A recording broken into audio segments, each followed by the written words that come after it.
Jadi prinsip di kita adalah kalau kita bingung mengisi jabatan, katakan ya salah satu posisi gitu ya. Salah satu posisi berarti talent manajemennya belum jalan benar. Belum jalan ya. Karena kalau talent manajemen mesin itu jalan kalau dipastikan every single position itu at least harus ada 3 suksesor gitu.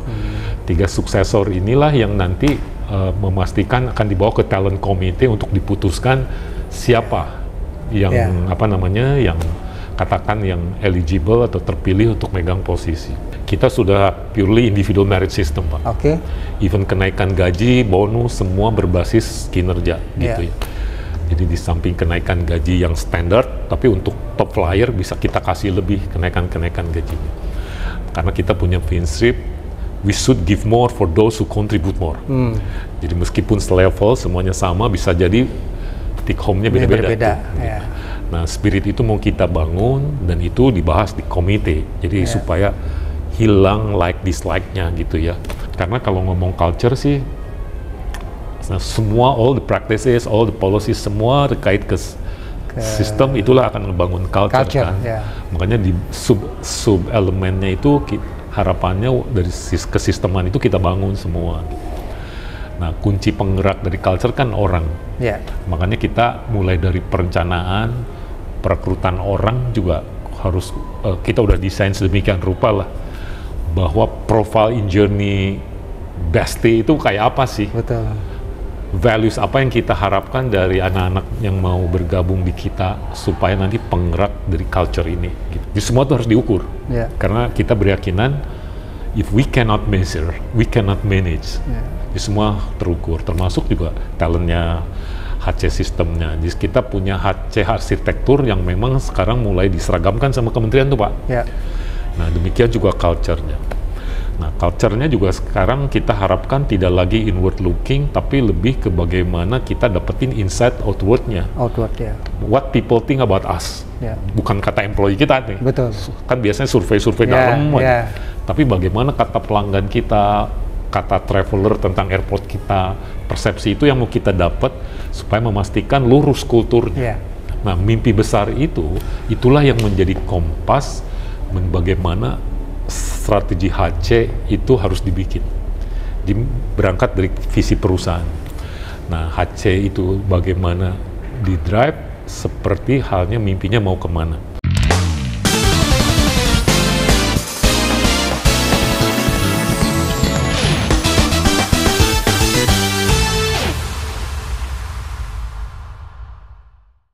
Assalamualaikum warahmatullahi wabarakatuh. Salam sejahtera buat kita semua, rekan Naker dan Sobat GNIK. Salam produktivitas. Saya Naufal Mahfud sebagai host pada acara podcast Productivity Talk kali ini. Podcast yang luar biasa ini hasil kerjasama antara Kementerian Ketenagakerjaan Republik Indonesia dengan Gerakan Nasional Indonesia Kompeten. Rekan Naker dan Sobat GNIK, di era globalisasi dan juga digitalisasi serta kompetisi yang semakin ketat ini, perusahaan tentu berupaya merekrut atau menangkap talent yang terbaik. Nah, namun tentu tidak cukup hanya itu, tapi bagaimana memaintain merawat dan juga mengembangkan. Nah, kali ini podcast kita kali ini akan membahas topik tentang talent management. Di podcast kali ini kita telah kehadiran seorang tokoh, seorang praktisi human capital yang sudah kita kenal di dunia human capital, yaitu Pak Herdy Harman. Selamat malam Pak Herdy Harman. Selamat malam Pak Noval. Silakan menyapa rekan Naker dan Sobat GNIK. Rekan Naker dan Sobat GNIK yang saya cintai, perkenalkan saya Herdy Harman. Sekarang saya di holding aviasi pariwisata, holding yang membawahi ekosistem pariwisata gitu ya.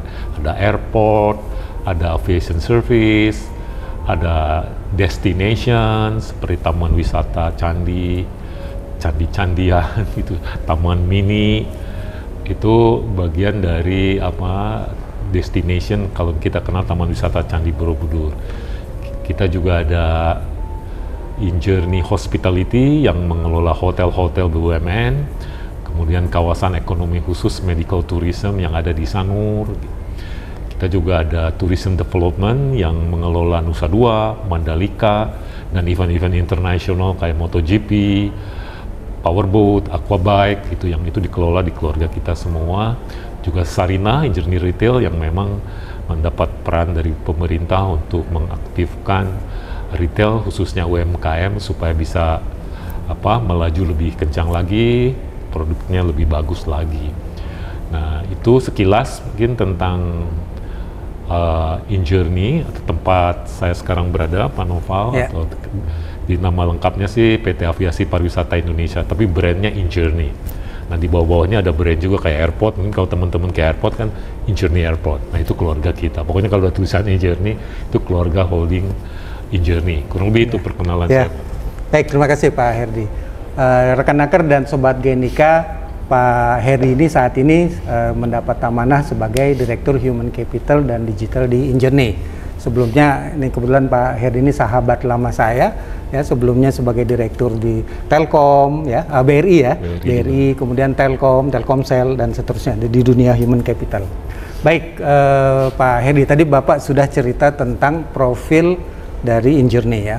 Nah, yang kami ingin ketahui lebih dalam lagi, bagaimana Bapak mengelola talent di InJourney ini atau talent management dan juga culture yang Bapak terapkan untuk para human capital atau SDM di InJourney ini, Pak. Silakan, Pak. Terima kasih, Pak Noval. Jadi ngomong mengenai penerapan talent, ini pertanyaan singkat, jawabannya panjang. Silakan, Pak. Kita coba persingkat. Iya, kita ingin dapat ilmu dan pengalaman dari Bapak ini. Jadi, selaras dengan kebijakan-kebijakan dari Kementerian BUMN, dan mungkin kedepannya juga Danantara yang akan membimbing kita. Intinya sih di InJourney sendiri, talent-talent itu dibangun dari mulai bagaimana perekrutan dilakukan, bagaimana pengembangannya, meretainnya, dan seterusnya. Nah, kita sekarang lagi berproses untuk pelaksanaan talent day, kita sebut talent day, yang akan mulai di-run di lingkungan InJourney Group. Ini tiap tahun kita lakukan. Nah, ini awalnya dari bagaimana talent yang ada di member tuh, Pak Noval ya. Jadi mereka diminta sama kita top talent di setiap level, BUD -1, BUD -2, -3, -4. Nah, itu semua dikirim ke kita. Setelah terpilih di mereka, dibawa ke InJourney untuk kita kalibrasi. Dan kita interview, kemudian kita ada rangkaian tes juga supaya terstandarisasi. Nah, talent yang kepilih itu kita lakukan program-program pengembangan. Program-program pengembangan seperti misalkan yang mau kita launching di bulan Mei ini adalah Sustainable Development Program. Jadi InJourney Sustainable Development Program itu ingin memastikan setiap talent itu ready to be promoted gitu ya. Siap dikembangkan lebih jauh sesuai dengan potensi-potensi yang mereka miliki. Nah, hasil assessment sebelumnya kita finding the gap-nya gitu ya. Finding the gap di mana kita menemukan kalau mereka ada space improvement-nya, disitulah program-program pengembangannya dilakukan. Nah, talent ini memastikan nanti talent suksesornya tuh tersedia. Jadi prinsip di kita adalah kalau kita bingung mengisi jabatan, katakan ya, salah satu posisi gitu ya. Salah satu posisi berarti talent manajemennya belum jalan benar. Belum jalan, ya. Karena kalau talent manajemen mesin itu jalan kalau dipastikan every single position itu at least harus ada 3 suksesor, gitu. 3 suksesor inilah yang nanti memastikan akan dibawa ke talent committee untuk diputuskan siapa yang apa namanya, yang katakan yang eligible atau terpilih untuk megang posisi. Nah, ini semua dilakukan di dalam satu talent committee dan kita dibantu oleh talent management aplikasi yang kita desain untuk memastikan bahwa mereka itu sudah secara comprehensively semua personal asset mereka tercover. Pengalamannya, sertifikasinya, semua pendidikannya, rekod-rekodnya, achievement-achievementnya, semua direkod. Jadi di kita ini setiap orang punya skor lah, intinya gitu. Supaya memang kultur yang kebangun karena kaitannya ke budaya tadi, berlomba-lomba menuju kebaikan. Betul. Dalam hal ini berprestasi. Gitu. Nah, dari situlah kebangun talent pool-nya, successors-nya yang memang sudah eligible. Gitu. Nah, kita tidak boleh milih di luar yang sudah di dalam pipeline. List itu. Karena ini sudah terkalibrasi. Betul. Jadi kita juga tenang, siapapun yang kepilih nggak apa-apa, asal dalam masuk dalam requirement tadi itu ya. Yang itu. Nah, budaya bagaimana berlomba-lomba berprestasi itu yang mau kita jalankan. Kebetulan di Journey itu kita sudah purely individual merit system, Pak. Even kenaikan gaji, bonus, semua berbasis kinerja gitu ya. Jadi di samping kenaikan gaji yang standar, tapi untuk top flyer bisa kita kasih lebih kenaikan gajinya. Karena kita punya prinsip, we should give more for those who contribute more. Jadi meskipun selevel semuanya sama, bisa jadi take home-nya beda-beda.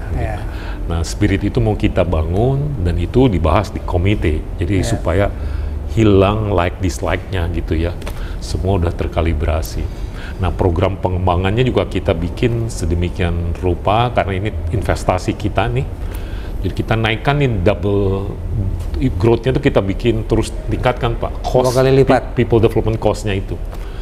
Karena saya yakin investasi di SDM ini butuh waktu memang, tapi kan ke depan itu result akan nampak dari investasi kita yang sekarang gitu. Nah, dari situ kita harapannya talent-talent kita tuh ready lah kapanpun. Termasuk yang di level Body -1 yang dibahas di dalam cluster. Jadi selain yang perusahaan-perusahaan yang tadi saya mention, Hotel Indonesia Natur, Taman Wisata Candi, Sarina, Angkasa Pura atau Journey Airport, Aviation Service, pemerintah dalam Kementerian BUMN itu ada klasternya, itu nambah Garuda, kemudian Airnav. Jadi digabung milih talent-talentnya untuk dikirim ke kementerian itu untuk bagaimana sehingga calon-calon direksi ke depan tuh berangkat dari pool itu. Jadi nggak bisa lagi orang jadi direksi keluar dari talent pool itu ya. Dan ini luar biasa sih, kementerian sudah mendesain sedemikian rupa. Yang kita harus jaga adalah konsistensinya gitu ya, supaya terpersepsi memang berkarir itu jelas dan pasti. Kurang lebih begitu. Baik, ini menarik nih Pak Herdy, semakin kita ingin dalami. Ketika Bapak memimpin Telkomsel, ya, memimpin Telkom, memimpin BRI, itu kan relatif homogen, ya, bisnisnya tuh, activity bisnisnya. Begitu juga mungkin dari talentnya ya.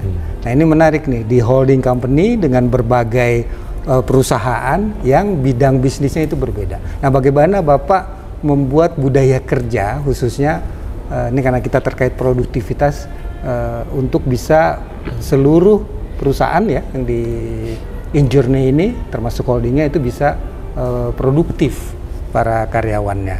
Kira-kira bagaimana Pak kiat Bapak? Ini memang menarik nih si holding ini karena ini kayaknya yang pertama holding berbasis ekosistem. Oh iya, basisnya ekosistem ya. Basis ekosistem. Karena pemerintah pada saat mendesain Journey itu didrive dari challenge yang mana Indonesia itu cukup challenging dibanding negara-negara tetangga, Pak. Dalam hal kontribusi sektor pariwisata terhadap PDB-nya, Wisman-nya, kita cukup challenging dibanding tetangga. Karena yang lain holdingnya satu ini ya, misalnya kayak karya-karya dan lain-lain itu kan satu unit satu aktivitas bisnis ya. Sehingga harapannya dengan holding semua terorkestrasikan dengan baik.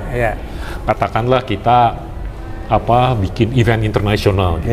Jadi tidak hanya mikir eventnya, hotelnya gimana, transportasinya gimana, akomodasi dan lain-lainnya tersedia nggak gitu. Sehingga dengan itulah kita berkeyakinan orkestrasi itu menjadi keyword, kolaborasi, orkestrasi menjadi keyword kalau kita pengen unggul di pariwisataan lah, kurang lebih seperti itu. Jadi supply chain-nya juga lancar gitu, lancar, Pak? Gitu. Menurut saya itu keputusan yang tepat gitu membentuk holding aviasi pariwisata. Nah, kemudian kaitannya dengan bisnisnya juga beda-beda, kemudian juga kulturnya beda-beda. Ini menarik sih, Pak. Makanya waktu kita awal berdiri nih, Pak, sama sekali dari nol, kebayangkan yang saya lalui itu perusahaan-perusahaan gede semua tuh. Ini dari nol. Nggak punya orang, nggak punya budget, nggak punya kantor, gitu ya. Jadi berangkat dari nol dan juga berangkat dari diagnostik terhadap HC system yang ada di member. Betul. Ada yang sudah agak advance, gitu ya. Ada yang memang pasti struggle, gitu. Makanya kita declare one HC system. Jadi sistemnya satu, dimanapun bekerja. Jadi di member dimanapun bekerja, HC sistemnya sama. Gitu. Jadi fondasinya kita bikin sama gitu. Jadi just a matter placement jadinya. Orang sekarang kerja di Sarinah, besok lusa bisa di TWC, bisa ngurus candi, besok lusa bisa ngurus balapan gitu ya. Tergantung mobilisasi talent yang memang diperlukan. Nah, culture-nya juga begitu, berangkat dari assessment karena challenge-nya beda-beda tuh. Betul. Karena memang transformasi di kita tuh luar biasa menurut hemat saya. Airport, 2 airport digabung nih kan, Pak. Sekarang menjadi nomor 5 dunia in sense of passenger, si airport kita itu. Wah, keren. Nah, tapi bagaimana produktivitasnya compare dengan airport-airport lain kelas dunia, nah produktivitasnya masih kita harus pacu terus gitu ya. Demikian juga yang lain, bagaimana kita pengen punya kelas retail world class gitu. Kita pengen punya mimpi Sarinah Amsterdam, Sarinah Los Angeles gitu misalkan gitu ya. Meskipun di dalam negeri sendiri masih challenging gitu ya. Tapi mimpi-mimpi besar itu harus terus kebangun. Kita pengennya taman wisata mulai terus kita akuisisi juga, tidak hanya ngurus candi, taman mini, yang lain juga kita bisa bantu untuk diurus gitu. Nah, sehingga yang kita bangun adalah profesionalisme. Nah, ini memang impact-nya kemana-mana. Karena kalau ngomong culture sih, semua, all the practices, all the policies, semua terkait ke sistem, itulah akan membangun culture kan. Makanya di sub elemennya itu harapannya dari kesisteman itu kita bangun semua. Nah, kunci penggerak dari culture kan orang. Makanya kita mulai dari perencanaan, perekrutan orang juga harus kita udah desain sedemikian rupa lah bahwa profile in journey bestie itu kayak apa sih? Betul. Values apa yang kita harapkan dari anak-anak yang mau bergabung di kita supaya nanti penggerak dari culture ini gitu.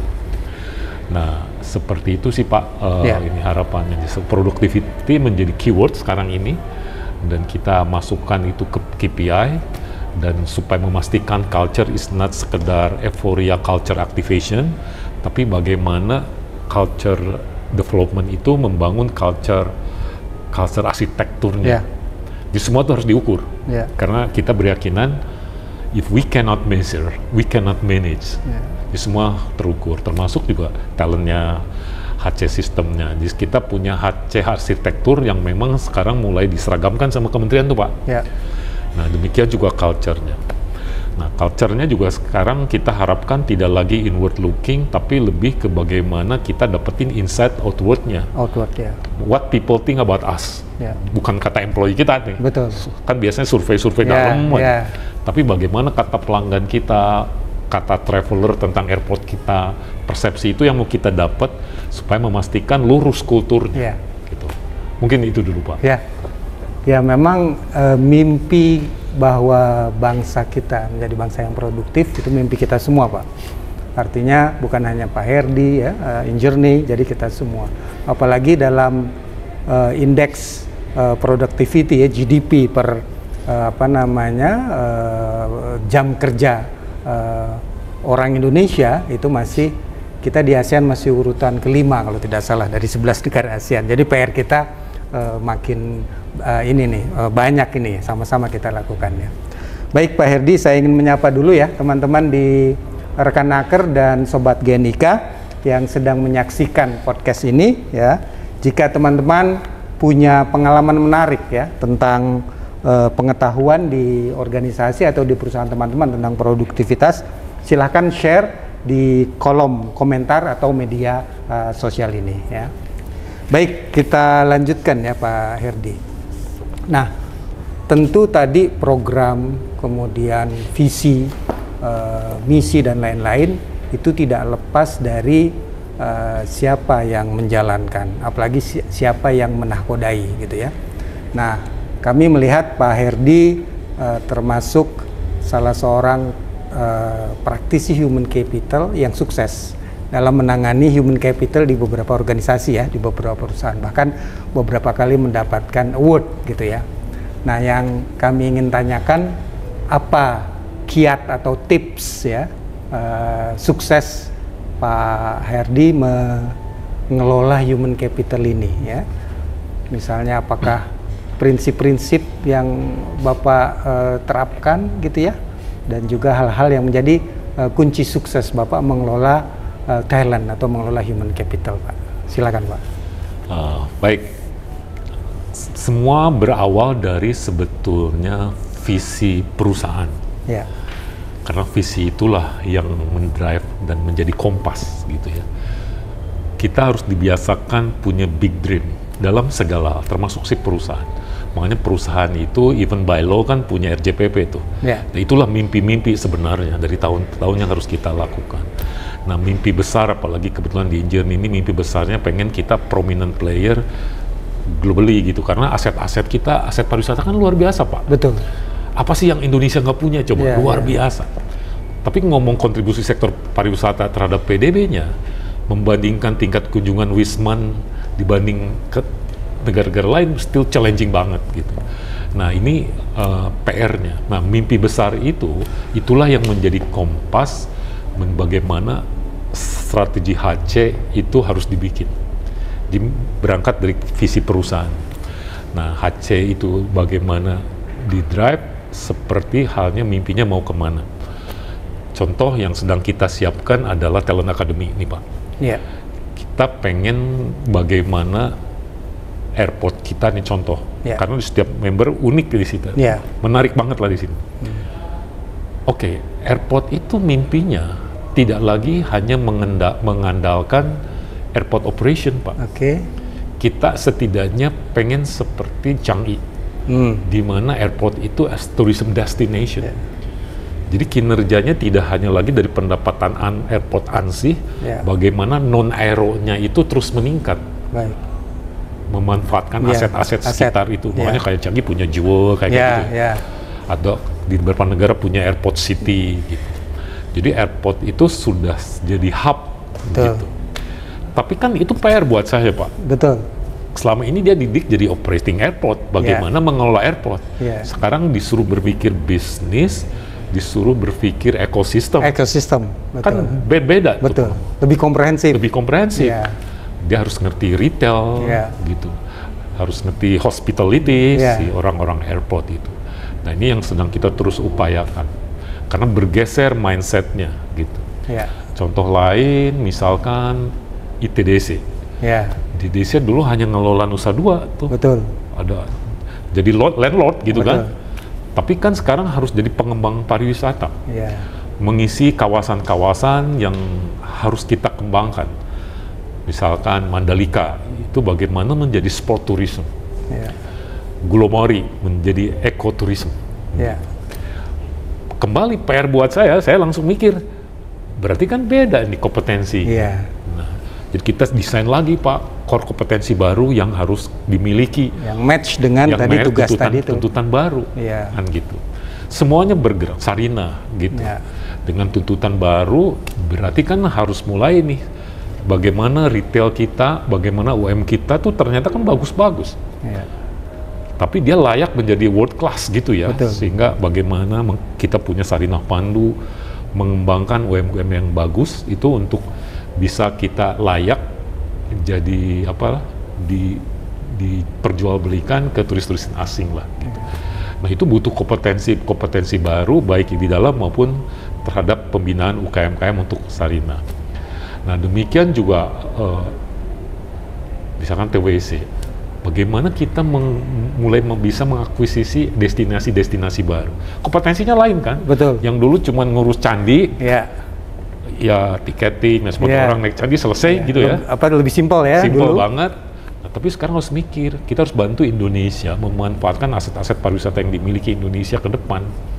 Jadi saya mikir harus sekolahnya juga khusus. Iya, betul.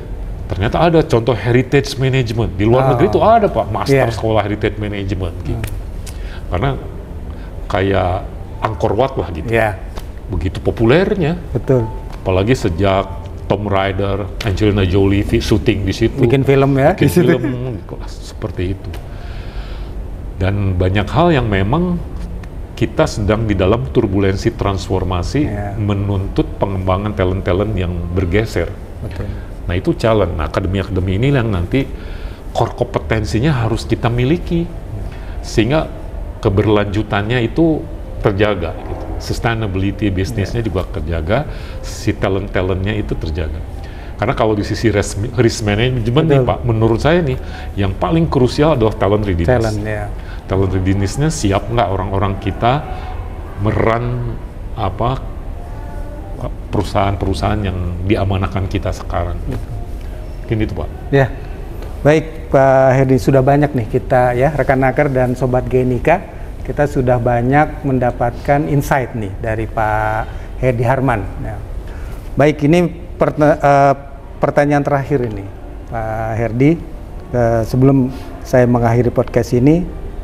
Sebagai senior practitioner lah ya, human capital yang cukup sukses, apa pesan-pesan Pak Herdi nih kepada para generasi muda khususnya ya, generasi muda penerus, pesan-pesan Pak Herdi menghadapi tantangan ya yang cukup berat ya dalam mengelola talent management atau mengelola talent ya, talent management di sebuah organisasi. Iya. Apa pesan Pak Herdi? Pesan saya bahwa jangan lupa the glory is by design. Kemenangan, kejayaan itu by design. Jadi harus direncanakan. Kalau perusahaan kita pengen berjaya gitu ya, itu harus by design. Bagaimana talent manajemennya, bagaimana culture dibangunnya, itu nggak ada yang instant. Semua harus by design. Pengembangan culture contoh. Kalau pengembangan culture itu berhasil, niscaya bisnisnya berhasil.